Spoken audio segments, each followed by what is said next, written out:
دوستو channel subscribe like اور share فرمائیں، شکریہ۔ بسم اللہ الرحمن الرحیم، الحمدللہ رب العالمین والصلاة والسلام علی خاتم النبیین پاک ویوز محمد منشا۔ السلام علیکم، کیسے ہیں جناب؟ آج دو عنوانات ہیں۔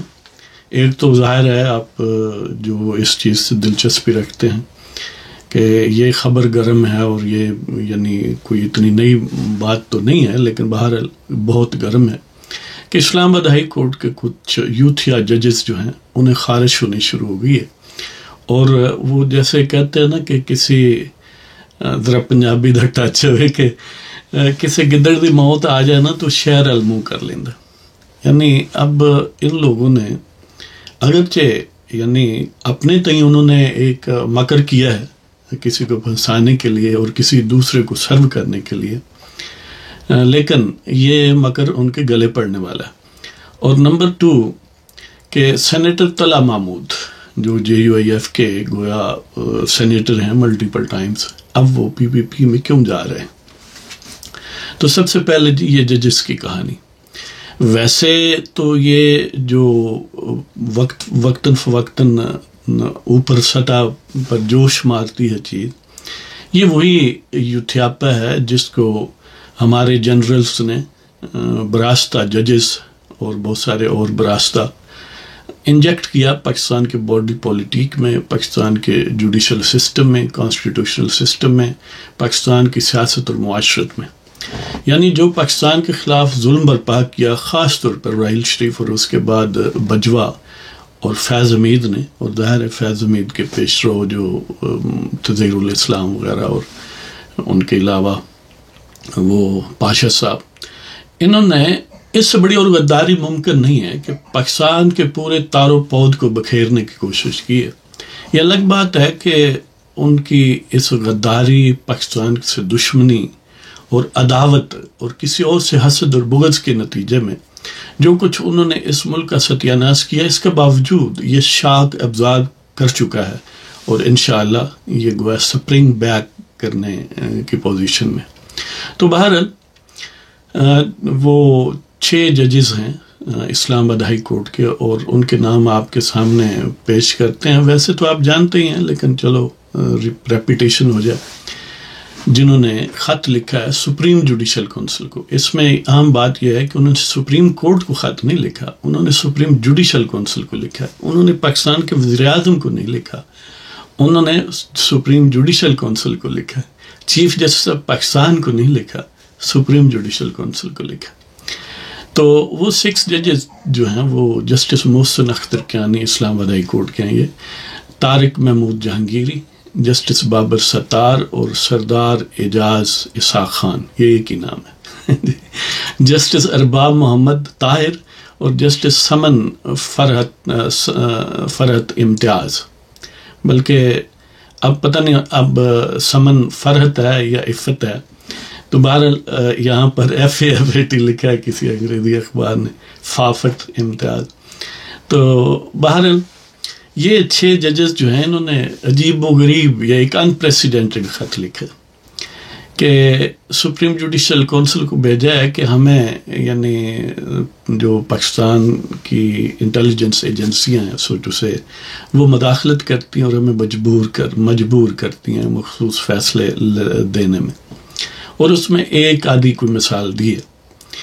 اب ان سب کے آپ اگر پچھلے دیکھ لیں، پچھلا کوئی 3-4 سال کا جو ٹریک ریکارڈ ہے، ان کے 90% جو کیسز ہیں انہوں نے PTI کے حق میں کیے ہوئے، کوئی بے ضرر سا کیس ہوا جس میں ہاتھ ہولا رکھا ہو، ورنہ بالکل ایسے ہی ہے جیسے پنکی پیرنی فیصلہ کر رہی ہو۔ بنیادی طور پر یہ میں تو ان کو کہتا ہوں کہ یہ جوڈیشل ورژن ہے خاور مانیکا کی یا پنکی پیرنی کی، کیونکہ ان میں خواتین بھی ہیں جی۔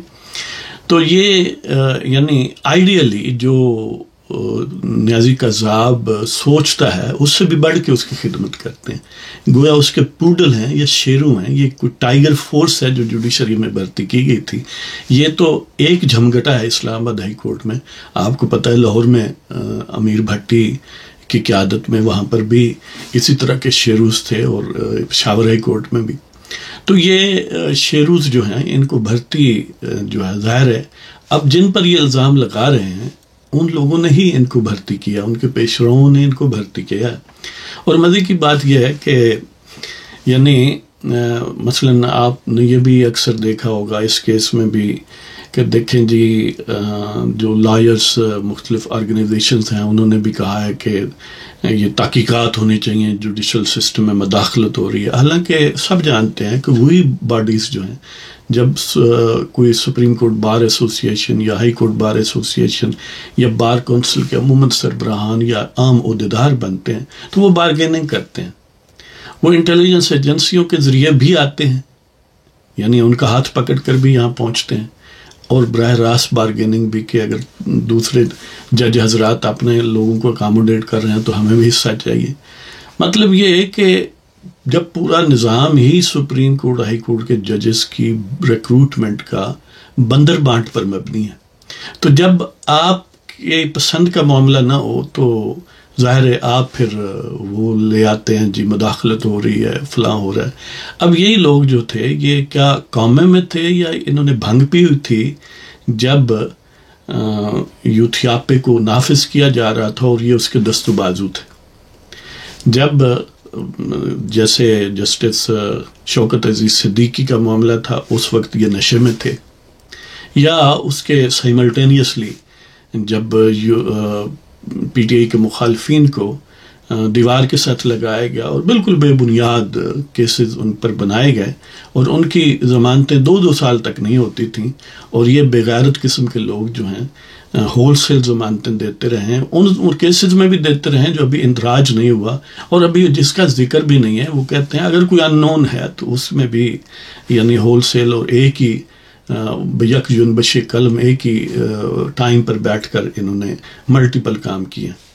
تو بہرحال ان کو اب درد ہونے لگا ہے. اصل میں یہ ہے کہ جب ہر طرف سے یوتھیاپا کے جو گویا پلانرز ہیں وہ بڑی حد تک ناکام ہو چکے، یعنی کہاں کہاں آپ ظاہر داستان جانتے ہیں کہ انہوں نے یہ کوشش کی کہ ہم نے اپنی مرضی سے الیکشن پنجاب میں دینا ہے، نہ دے سکے، جیسے بندیال وغیرہ. اس طرح کوشش کی جی ٹی روڈ پر یہ ڈرامہ رچا کر کہ ہم نے اسی بے غیرت شخص کو بجوا کو چیف رہنے دینا ہے، مزید ایکسٹینشن جو ہے وہ اسے چاہیے، یا اگر یہ نہیں ہے تو ہماری مرضی کا یا اس کی مرضی کا لگائیں وغیرہ وغیرہ.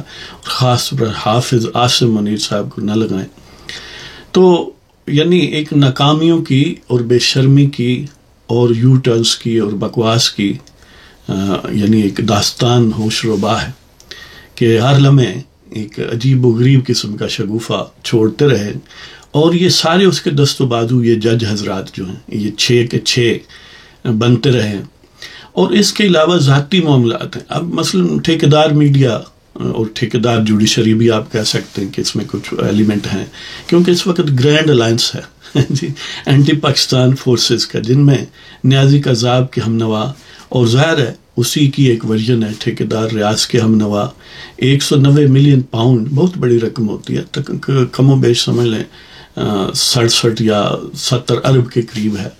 اور اس میں ظاہر ہے نیازی قذاب نے تو اپنا 7 ارب کے لگ بھگ مفاد لے بھی لیا. اور اس کے علاوہ یعنی یہ تو ایک ایگزامپل ہے، اس کے علاوہ آپ کو پتہ ہے کہ اس کے وہ پہیے لگانا جانتا ہے.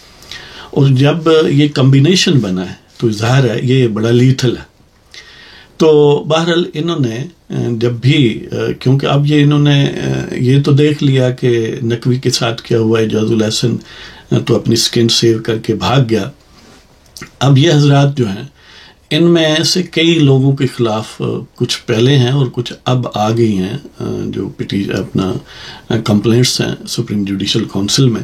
جیسے کیانی کے خلاف ہے کہ ایون صرف یعنی تھوڑے سے عرصے میں ان کی فیملی کے جو ٹریول اخراجات ہیں وہ بھی 6 کروڑ سے زائد ہیں، اور اپنی جو اثاثے شو کیے وہ چند کروڑ ہیں، لیکن جو آن گراؤنڈ ہیں وہ 2.5-3 ارب ہیں.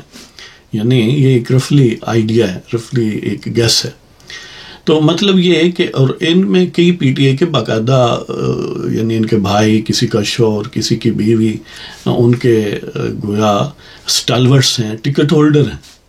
تو ظاہر ہے چاہیے تو انہیں یہ تھا کہ جب بھی ایسی صورت پیدا ہوتی تو کنفلکٹ آف انٹرسٹ کے تحت اپنے آپ کو ودرا کرتے، ریکیوز کرتے، لیکن انہوں نے ہول سیل ان کو بینیفٹس دیے. اور اب یہ جو خط لکھا ہے، یعنی اس کا بیک گراؤنڈ تو آپ کو ظاہر ہے یہ عرض کیا ہے. اب اس کی اگر آئینی اور قانونی صورتحال دیکھیں تو کیا ہے. دیکھیں جب بھی آپ نے دیکھا ہوگا کہ ملٹیپل ٹائمز جب انہیں کسی نے کوئی بات کی، جیسے نہال ہاشمی، طلال وغیرہ، اور اسی طرح آپ کو ڈی سی اسلام آباد کا کیس پتہ ہے کہ یہ فوراً یعنی ان کی توہین ہو جاتی ہے اور توہین عدالت کے تحت ان کو سزائیں دی گئیں. اب بندہ پوچھے اگر کسی نے آ کر مداخلت کیا تو ان کو توہین عدالت کا نوٹس جاری کرو نا.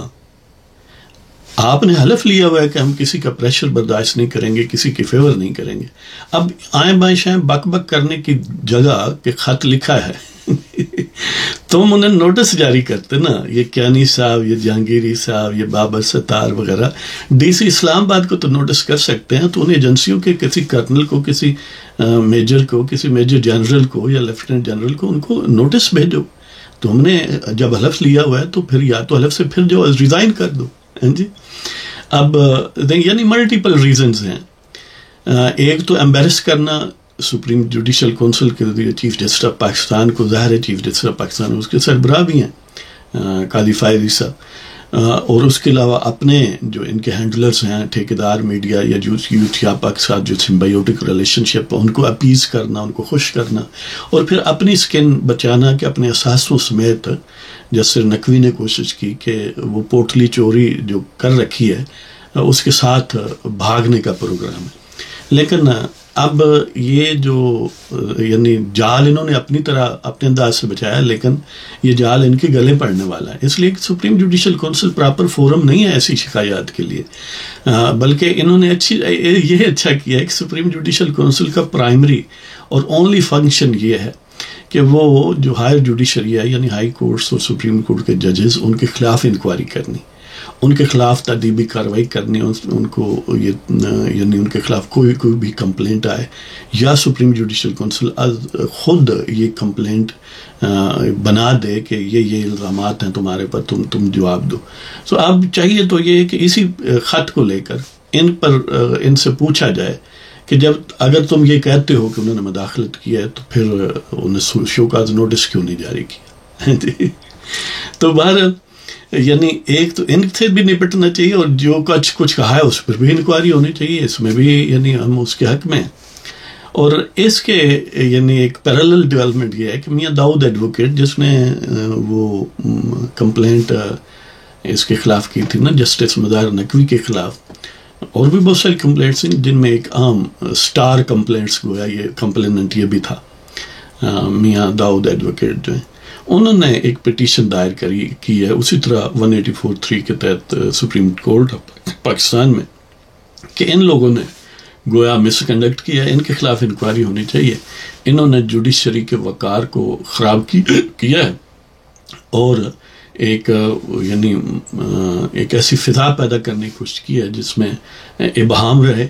اور جب یہ 6 لوگوں نے الزام لگایا تو مثال کو ایک آدھی دی ہے، تو اس کے لیے بھی انہیں کہا جائے کہ پروف مہیا کیا جائے. یعنی اب ایک طرف تو سپریم جوڈیشل کونسل ان کے خلاف انیشیٹ کر سکتی ہے پروسیڈنگز، دوسری طرف سپریم کورٹ میں وہ جو پٹیشن گئی ہے اور اس میں ظاہر ہے ان کی سارے ان کے جو محرک ہیں کہ ٹھیکیدار میڈیا ہے، ان کی ذاتی پراپرٹیز اور یوتھیاپا وغیرہ وغیرہ، اور سپریم کورٹ آف پاکستان کے چیف جسٹس کو ایمبیرس کرنے کا plan, P T I plus ٹھیکیدار پلس یہ جوڈیشل ٹھگس. تو یہ انہوں نے کہا ہے کہ ان لائنز پر یہ معاملہ چلایا جائے اور ان کے خلاف تادیبی کارروائی کی جائے.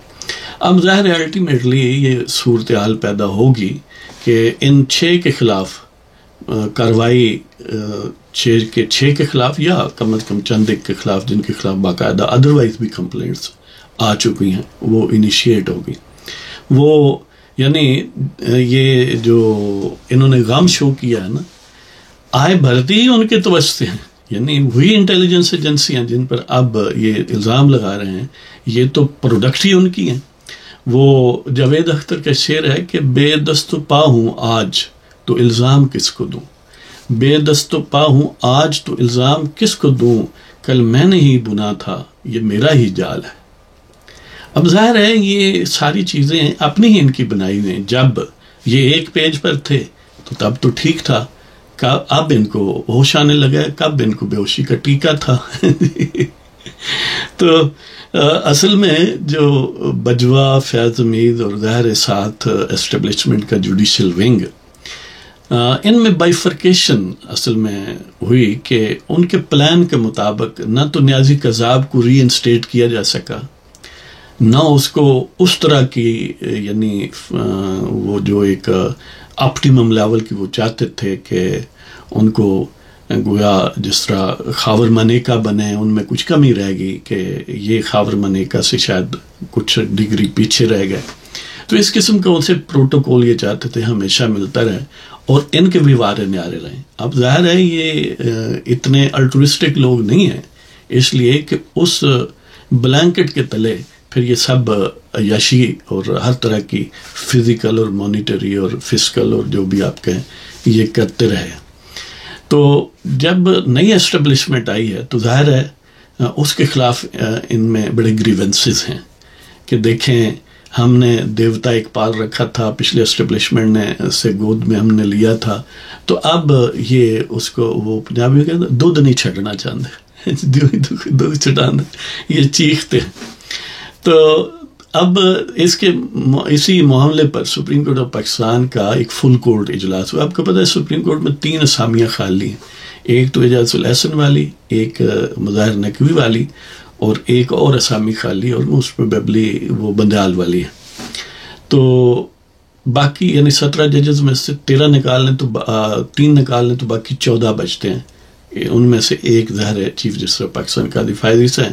اس کے علاوہ فل کورٹ کا جو اجلاس ہوا اس میں منصور علی شاہ، منیب اختر، مندوخیل یعنی جمال مندوخیل اور امین الدین خان اور شاہد وحید، اطہر من اللہ، حسن ادر رضوی، یحییٰ افریدی، عرفان سعادت، محمد علی مظہر اور مسرت ہلالی اور عائشہ ملک اور نعیم اختر افغان یہ موجود تھے۔ اس پر غور کیا گیا، اس پر کے ملٹیپل سیشن ہوں گے، جب تک کہ آپ تک ویڈیو پہنچے گی ایک اور سیشن ہو رہا ہوگا، تو کہ اس کا کیا کیا جائے۔ اس کا موسٹ پروبیبلی ایک طرف سپریم جوڈیشل کونسل میں اور ہونا چاہیے، پروسیڈنگز ان کے خلاف ہونی چاہیے، وہ کمپلینٹس جو ان کے خلاف لانچ کی گئی ہیں ان کو ٹیک اپ کرنا چاہیے جو سپریم جوڈیشل کونسل میں گئی ہیں۔ ظاہر ہے سپریم جوڈیشل کونسل کا کام ہی وہ ہے، ان کا کام کوئی انٹیلیجنس ایجنسیوں کو طلب کر کے ان کی انویسٹیگیشن کرنا نہیں ہے، ان کا کام ججز کے خلاف انکوائری کرنا ہے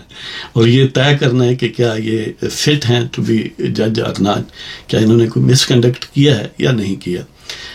ان کا کام یہ نہیں ہے کہ وہ کسی یعنی ایگزیکٹو کے کیپیبل ہے نہیں ہے یا وہ اس سینس میں نہیں ہے، اور ظاہر ہے انہوں نے کچھ سپریم کورٹ میں تو پٹیشن دائر نہیں کی، سپریم کورٹ میں تو میاں داؤد نے کی ہے، اور اس نے وفاق پاکستان کو سیکریٹری لا اینڈ جسٹس اور پارلیمنٹری افیئرس کے سیکریٹری کو، سیکریٹری داخلہ کو، سیکریٹری ڈیفنس کو فریق بنایا، اور اسلام آباد ہائی کورٹ کے ان ججز کو تھرو رجسٹرار آف اسلام آباد ہائی کورٹ بھی فریق بنایا۔ تو اس لیے اب یہ چاہیے کہ دونوں طرح سے دونوں لیول پر، دونوں فورم پر یہ بھرپور کارروائی ہونی چاہیے۔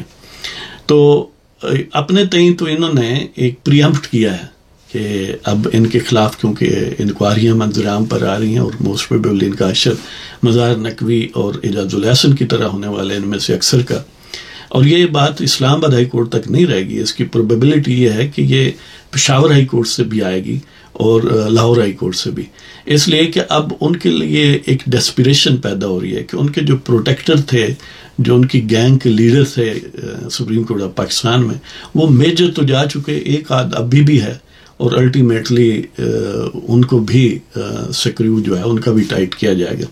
تو اب یہ پہلی قسط جو ہے یہ گویا انہوں نے بھرپور انداز سے اپنے آپ کو خود ہی پیش کر دیا ہے.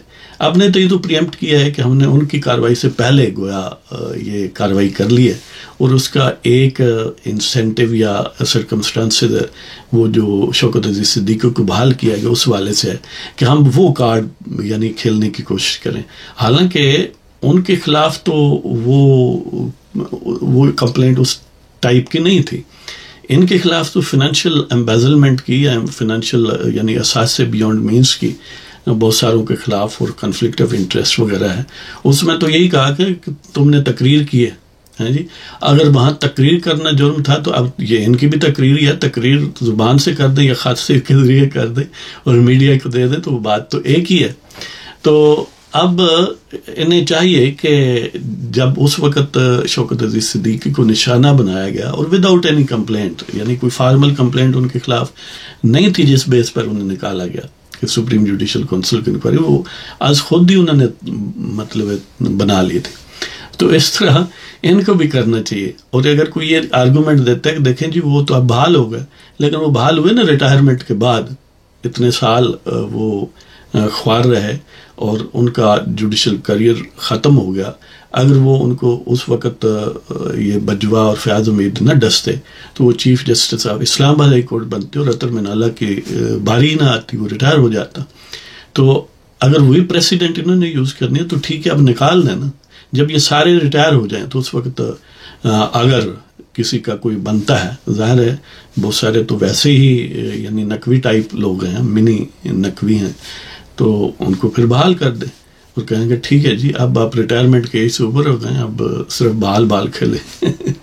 تو یہ صورتحال ہے جی. تو دیکھیں پاکستان کی جو یعنی وہ ایک جب اینٹ ٹیڑھی کی جاتی ہے تو پوری بلڈنگ ٹیڑھی ہو جاتی ہے. تو ان بدبختوں نے بجوا اور وہ جو سعودی بٹ مین ہے اس سے پہلے وہ اور ان کے ساتھ جو جوڑے تھے یعنی فیض حمید، ظہیر الاسلام پاشا وغیرہ، انہوں نے بغیرتی کا جو پارٹ ادا کیا، جو ملک پر حملے کیے اور ملک کو برباد کیا، وہ کسی طرح بھی جنرل یحییٰ کی بربادی یا ایوب خان کی بربادی سے کم نہیں ہے. تو ظاہر ہے اب وہ تو مقدس ہیں، ہم ان کا تو ظاہر نام نہیں لیتے، یہ کوئی اور لوگ ہیں جن کا میں نام لے رہا ہوں. ان مقدس لوگوں کو تو پوچھا نہیں جا سکتا، لیکن کم از کم یہ ان کے شیرو جو اب بھی تڑپ رہے ہیں ان کی یاد میں، اور اب بھی نیازی قذاب کی پوجا پاٹ جاری رکھے ہوئے ہیں، اور اس پوجا پاٹ کے کور میں بہت کچھ ملک کو نقصان پہنچایا ہے اور اپنا بہت کچھ بنایا ہے. تو اب ان کو حساب دینا ہوگا. تو اسی طرح اب وہ سینیٹر طلحہ محمود کی بات کر رہے ہیں. چلو مختصر ٹائم بہت ہو گیا. طلحہ محمود آپ سمجھتے ہوں کہ ہم بھی یہی سمجھتے تھے کہ یہ تو خاصا کمیٹڈ ہے JUI کے ساتھ، مولانا فضل الرحمان دامت برکاتہم عالیہ کے ساتھ. لیکن اب آپ نے دیکھا کہ حالات بدلے اور وہ جو تعلق تھا ڈائلیوٹ ہو گیا. یہ ایک مثبت بات ہے کہ انہوں نے کوئی جناب مولانا فضل الرحمان یا جمعیت علماء اسلام پر الزامات نہیں لگائے. یہ ایک مثبت بات ہے. بس سمپلی چھوڑ دیا. اب چھوڑا کیوں ہے؟ صاف سی بات ہے کہ یہ یعنی سیدھا سے موٹیوز ہیں. یہ الٹرسٹک یا بے لوث لوگ نہیں ہیں. یہ لوگ وہ ہیں جنہیں ہر صورت میں عہدہ چاہیے. اب ظاہر پہلے حالات ایسے تھے کہ سینیٹر شپ جو تھی ان کی گارنٹیڈ تھی. اب اس دفعہ یہ صورت ہے کہ حالات تھوڑے ٹائٹ ہیں اور مولانا نے ان کو سینٹ کے لیے شاید کوئی گرین سگنل نہیں دیا. تو اس وجہ سے وہ PPP میں انہیں عافیت محسوس کی ہے. تو ویسے تو یہ ایک ہر بندے کا حق ہے کہ وہ کس پارٹی میں جانا چاہتا ہے، لیکن عام ایک رواداری یا ایک وفاداری کا یہ معاملہ ہے کہ یعنی اس طرح کوئی موسم کے مطابق بدل جانا یہ بھی کوئی کریکٹر کو شو نہیں کرتا. تو طلحہ محمود کو کبھی بغیر سینٹ کی شپ کے بھی سینیٹر شپ کے بھی کسی پارٹی میں رہ جانا چاہیے. تو ایک یعنی جب مولانا نے الیکشن کا فوراً بعد جو ریئیکٹ کیا اور ان کا اتفاق سے نشانہ تو ہونا چاہیے تھا نیازی قذاب اور اس کی پارٹی، لیکن اس انداز سے بات کو منظر عام پر میڈیا میں پھیلایا گیا کہ گویا وہ پی ٹی آئی کا موقف ان سے میچ کر گیا ہے، یعنی کم از کم امپریشن یہ جنریٹ ہو گیا، اور وہ گویا بات کر رہے ہیں نون لیگ اور پیپلز پارٹی کی یا سابق پی ڈی ایم کی، ان کے خلاف کر رہے ہیں، یا کولیشن گورنمنٹ جو سابق تھی. تو اس سے ایک ایسی فضا پیدا ہوئی جس سے الٹیمیٹلی ایک کمزوری کا یا کسی حد تک کنفیوژن کا تاثر پیدا ہوا جمعیت علماء اسلام کے متعلق. حالانکہ وہ اس سے بہتر بھی پرفارم یعنی گیون جو فیکٹرز تھے ان کے پرموٹیشن کمبینیشن بناتے تو شاید کر سکتے تھے، اور پھر ایسے لوگ جو ظاہر ہے صرف اچھے حالات میں ساتھ ہوتے ہیں تو وہ ادھر ادھر نہ ہوتے. لیکن بہرحال ہونی کو کون روک سکتا ہے. تو یہ ایک فیکٹر ہے کہ جب آپ یعنی پولیٹکس میں ویکر لیول پر ہوں، وہ ملٹیپل فیکٹرز ہو سکتے ہیں کہ آپ کیوں ویک ہیں، جن میں سے مخالفین کی یا دھاندلی کی یا اپنی مس ہینڈلنگ، یہ ساری چیزیں شامل ہو سکتی ہیں. تو پھر یہ لوز جو لوگ ہوتے ہیں پھر یہ ساتھ نہیں ٹھہرتے، اس لیے کہ وہ کہتے ہیں نا کہ یعنی کامیابی کے کئی باپ ہوتے ہیں اور ناکامی کا کوئی نہیں ہوتا. جب آپ اسینڈنگ صورتحال میں ہیں تو اس وقت تو کئی جو لوگ ہیں وہ آپ کے ساتھ رہنا پسند کریں گے، لیکن جب آپ ڈسینڈنگ صورت میں یا کم از کم ایسا امپریشن ہے اور اس امپریشن جنریٹ کرنے میں کچھ غیر محتاط بیان بھی ہیں تو اس کا یہ نتیجہ ہے کہ حالانکہ کوئی بہت گئی گزری پوزیشن نہیں ہے، اب بھی ماشاءاللہ جو جمعیت علماء اسلام ہے ایک پاورفل فیکٹر ہے پاکستان کی سیاست میں. بلوچستان کی اسمبلی میں ان کی قابل لحاظ تعداد ہے، اس طرح خیبر پختونخوا میں بھی یعنی نیگلیجیبل نہیں ہے. قومی اسمبلی میں بھی ہیں، سینٹ میں بھی ہیں، لیکن ظاہر ہے وہ جو ایک پھر بھی امپریشن ڈسینشن کا ہے، ایک نزول کا ہے، یا یعنی اب وہ جو ترکیب سعودی جس کو کہ سعودی ترتیب کے بجائے نزولی ترتیب آ گئی ہے، تو اس وجہ سے یہ لوز جو پرزے ہیں یہ پھر گر جاتے ہیں. تو بہرحال یہ ایک یعنی کچھ ریال پولیٹک یا پاور پالیٹکس کے لازمی نتائج ہیں، تو ایسا ہی ہوتا ہے. تو اللہ تعالیٰ آپ سب کو خوش و خرم رکھے. جناب پاکستان زندہ باد. اجازت چاہتا ہوں. خدا حافظ.